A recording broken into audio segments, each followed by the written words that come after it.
Assalamualaikum warahmatullahi wabarakatuh. Halo sahabat BP Batam, kembali lagi bersama saya Rahma Utari dalam Ngobras, Ngobrol Bareng Humas, talk show yang membahas seputar Batam yang dikemas dengan obrolan santai.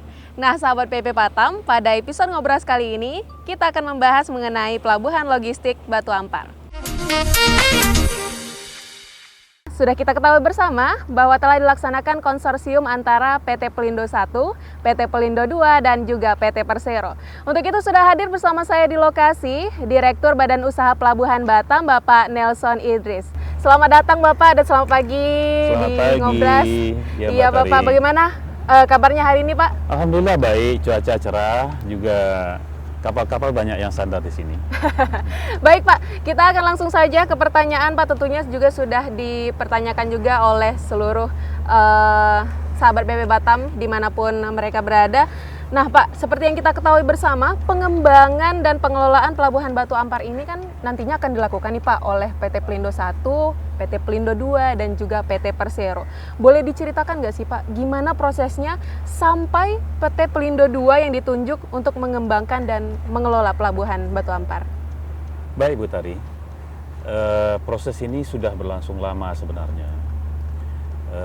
Kemudian terakhir itu ketika pemerintah Pak Wapres waktu itu Pak Yusuf Kalla datang ke Batam melihat kondisi pelabuhan Batu Ampar dari tahun ke tahun itu tidak berubah. Oke. Akhirnya beliau mengatakan bahwa Batu Ampar ini head to head dengan Singapura.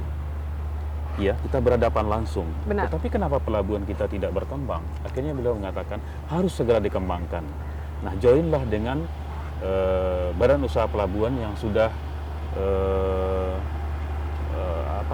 yang sudah memiliki peralatan-peralatan modern, diperintahkan dengan Pelindo 2. Baik. Nah, kemudian Pelindo 2 join membentuk tim, diantaranya ada Persero Batam, ada Pelindo 1, kemudian juga ada Wika di sini, dan mereka merupakan satu konsorsium, dan antara BBP Batam itu berkonsorsium hanya dengan Pelindo 2. Oke, Pelindo jadi 2 dengan timnya di bawah. Gitu. Oh, jadi prosesnya BP Batam dengan PT Pelindo 2, Ya. kemudian PT Pelindo 2 dengan timnya lagi. Timnya lagi. Oke, Ya. menarik sekali ini. Berarti ada dua tahap ya Pak ya, ada dua proses di situ ya Pak ya? Iya, tapi BP Batam hanya dengan Pelindo 2 saja. Baik, siap. Kalau boleh diceritakan lagi nih Pak, tahap-tahap pengembangan Pelabuhan Batu Amparnya ini sendiri kapan Pak nanti dimulai? Dan apa saja nih Pak tahap-tahapnya? Alhamdulillah pada sebulan yang lalu itu sudah ditandatangani HOA antara BP Batam dengan Pelindo 2, dengan Dirut Pelindo 2 pada waktu itu. Kemudian pengembangan pelabuhan ini dibagi atas 3 tahap. Tahap pertama itu dimulai pada akhir Maret ini, yaitu pengembangan area yang ada ini, area 2 hektar, area 10 hektar, itu dikembangkan, dibersihkan, dan di tempat meletakkan kontainer itu diatur sedemikian rupa. Berarti masih di Dermaga Utara ya Pak ya? Masih di Dermaga Utara. Baik. Kemudian melakukan penggalian nih, dry-gin. Jadi dry-gin ini dibuat minimal ini adalah minus 12 EWS-nya. Oke. Harapannya apa? Bahwa kapal-kapal besar itu bisa bersandar di sini dengan aman. Oh, baik. Berarti sekarang masih belum ada ya Pak ya? Sudah ada, tetapi kita ingin ini kapal-kapal yang lebih besar yang bisa membawa kontainer, ya minimal kontainer 1000 TEU satu kapal itu harus bisa dapat sandar di sini. Oke. Kalau targetnya sendiri ini kapan Pak akan selesai untuk yang di Insya Dermaga Allah, Utara? tahap pertama ini itu 6 bulan. 6 bulan. 6 Terhitung bulan, dari akhir Maret ya Pak? Terhitung dari akhir Maret. Baik. Jadi Maret tambah 6 bulan ya bulan 9, bulan September insya Allah. Ya mudah-mudahan corona ini tidak mengganggu ya. Ya, karena ini kalau sudah disendil corona nih, sahabat BP Batam ada yang menarik, nanti kita akan tanyakan lebih lanjut mengenai langkah preventif yang sudah dilakukan oleh pelabuhan ya Pak ya. Baik. Kemudian Pak, untuk target dari jumlah kontainer atau mungkin jumlah kapal besar yang akan bersandar di sini nanti per September 2020 kira-kira ada berapa ratus ribu TEUs Pak? Kalau kita lihat data sekarang, itu kontainer yang dibongkar ya, Benar. yang dibongkar di sini itu sekitar 350.000 TEUs. Harapan kita di akhir Maret apabila ini tahap pertama sudah selesai, maka pihak mitra kita, Pelindo 2 dalam hal ini, itu memiliki jaringan yang sangat luas, Oke. maka mereka akan membawa jaringan-jaringan mereka ke sini. Iya. Diharapkan pada tahap pertama ini bisa masuk 600 sampai 700 teus kontainer. Oke. Ya. Dari kalau yang sekarang current situation-nya ada berapa? 350.000 350.000. Iya. Kemudian kita mudah-mudahan bisa 2 kali lipatnya nanti Insya ya Pak Allah ya. bisa, insya Allah. Baik. Nah, setelah pengembangan nih Pak, nantinya akan ada perubahan apa aja yang terjadi di Pelabuhan Batu Ampar? Apakah nanti semakin diperketat pengamanannya, atau mungkin nanti akan dibuka warehouse baru, atau mungkin peti kemasnya ditambah? Bagaimana Pak? Begini, tahap pertama selesai. Pelabuhan ini adalah pelabuhan yang juga menghandle kapal asing. Oke. Pelabuhan ini sudah mendapat ISPS Good Certificate. Yes. Nah, jadi kalau pelabuhan sudah mendapat ISPS Good Certificate, maka pelabuhan itu harus steril. Dia merupakan restricted area, ya. Oleh karena itu ini akan ada pemagaran yang ketat di sini nanti. Oh, Ya. baik. Jadi dipagar seluruhnya dan orang-orang yang tidak berkepentingan tidak diharapkan masuk ke sini. Jadi hanya orang-orang yang berkepentingan di pelabuhan yang bisa masuk ke sini. Nah, mitra-mitra kita, mereka berkepentingan di sini, mereka punya identitas yang dikeluarkan oleh BP.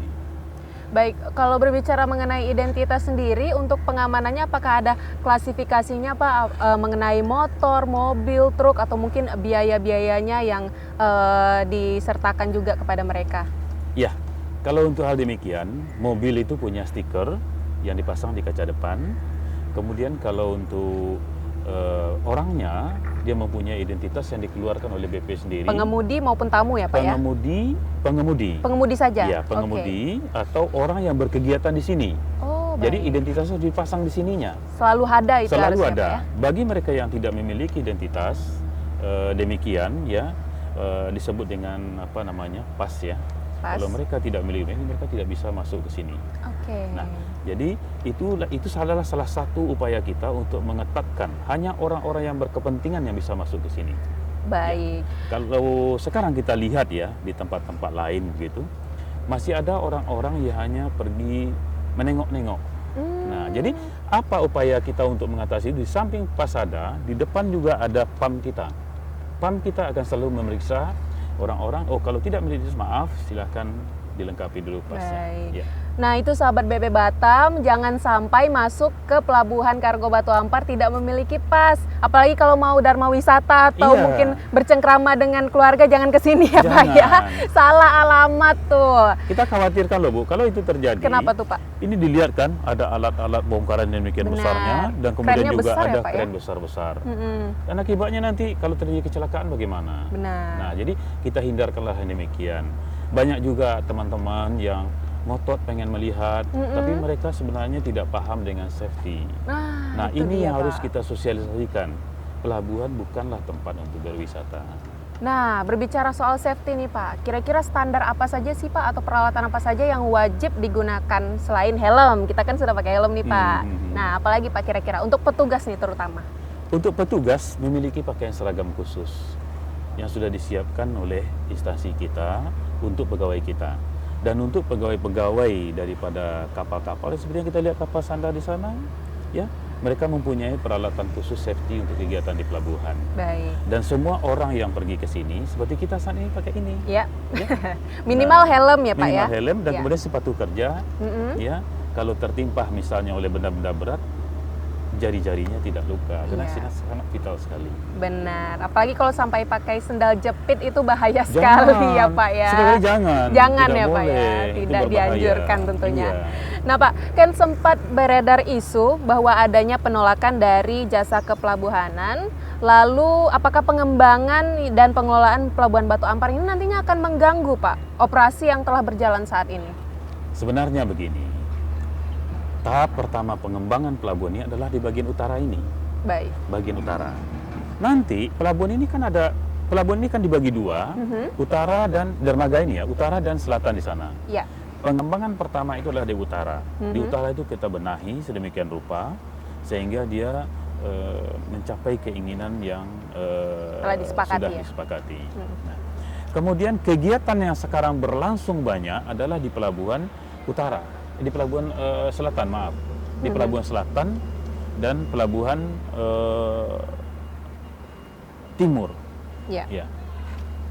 Jadi di sana kegiatan yang banyak sekarang, dan kedatangan Pelindo ke sini tidak berarti menghilangkan kesempatan bagi pengusaha-pengusaha lokal untuk berkegiatan. Oke. Iya, Malah kenapa? membuka ya Pak ya? Malah membuka kesempatan seluas-luasnya. Iya. Kenapa? Karena makin banyak kontainer yang masuk ke sini, makin banyak pula tenaga kerja yang dilibatkan.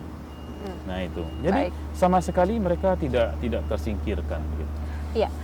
Nah, kalau misalnya dengan pengembangan ini Pak, kira-kira apa implikasi bagi perekonomian Batam ke depannya, terutama untuk masyarakat nih Pak? Ini pertanyaan sangat menarik sekali. Kenapa tuh Pak? Iya. Dengan ramainya Pelabuhan Baik. Batam ini menjadi pelabuhan internasional, maka kontainer keluar masuk itu di sini luar biasa banyaknya. Benar. Kita lihat di seberang sana adalah negara tetangga kita. Mereka memiliki megaport yang luar biasa. Iya. Nah, target mereka sudah 30 juta teus. Wow. Sementara yang masuk di kita hanya 350 50.000. ribu. Kalau pelabuhan kita memiliki facility bagus, maka pelabuhan ini akan bisa menjadi transshipment port nantinya.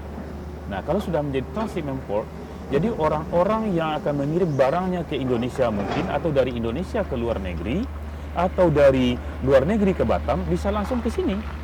Nah, akibatnya apa? Akibatnya cost logistik akan turun.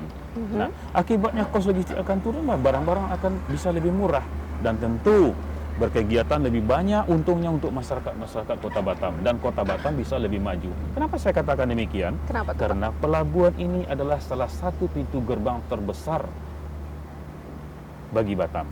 Baik. Bandara juga, tetapi di pelabuhan ini barang-barang masuk itu utamanya di pelabuhan. Lebih dominan di sini ya Lebih Pak ya, dominan di daripada di pelabuhan. bandara. Ya kalau misalnya tadi begitu, bisa lihat sendiri di sebelah sana, ya, kesibukan bongkaran-bongkaran luar biasa. benar. Nah, jadi ini adalah pintu gerbang untuk pengembangan Batam. Jika pelabuhannya bagus, Batam pasti bagus. Bagus. Semuanya sambung menjadi satu, itulah Indonesia ya Pak ya. Itulah Indonesia. Nah, Pak, tadi kita sudah berbicara sedikit mengenai Coronavirus Disease 2019 atau COVID-19. Nah, sedikit nih Pak, melenceng dari topik sebelumnya. Ya. Yang lagi hangat, yang lagi happening banget di Indonesia, apalagi sudah dinyatakan 1 orang positif corona nih Pak. Apa saja langkah preventif yang sudah dilakukan Pelabuhan Batu Ampar sebagai salah satu fasilitas yang krusial nih Pak di Batam? Sebenarnya masalah corona itu adalah wewenangnya Kepala Rumah Sakit, Dinas Iya. Kesehatan. Tetapi kami sebagai pintu gerbang kedatangan orang, pintu gerbang kedatangan barang. Nah, untuk terminal-terminal internasional seperti Batam Center, Sekupang Internasional, Harbour Bay, Nongsa, ya, itu kita sudah melakukan penyemprotan. Termasuk juga di kantor kita ini sudah melakukan penyemprotan. Jadi disemprot dengan desinfektan. Kemudian juga sudah ditingkatkan pemasangan desinfektan di tempat-tempat tertentu, juga pengecekan suhu baik secara automatically maupun secara gun thermometer gitu. Jadi udah dilakukan hal demikian. Baik. Jadi kita mengantisipasi kalau ditemukan misalnya orang yang suhunya sudah melebihi daripada yang normal, kita tinggal laporkan kepada pihak-pihak terkait. Kita kerjasama yang baik dengan KKP, Kantor Kesehatan Pelabuhan. Baik, itu dia tadi sahabat BB Batam, tanpa terasa kita sudah berada di penghujung program Ngobras kita edisi kali ini. Tentunya kami mengucapkan terima kasih banyak kepada Bapak Baik, Nelson yang telah sama-sama. bersedia untuk menjadi narasumber kita pada episode Ngobras kali ini. Dan jangan lupa sahabat BB Batam untuk tetap like, subscribe, dan juga nyalakan lonceng notifikasi di YouTube resmi Badan Pengusahaan Batam. Wassalamualaikum warahmatullahi wabarakatuh dan sampai jumpa.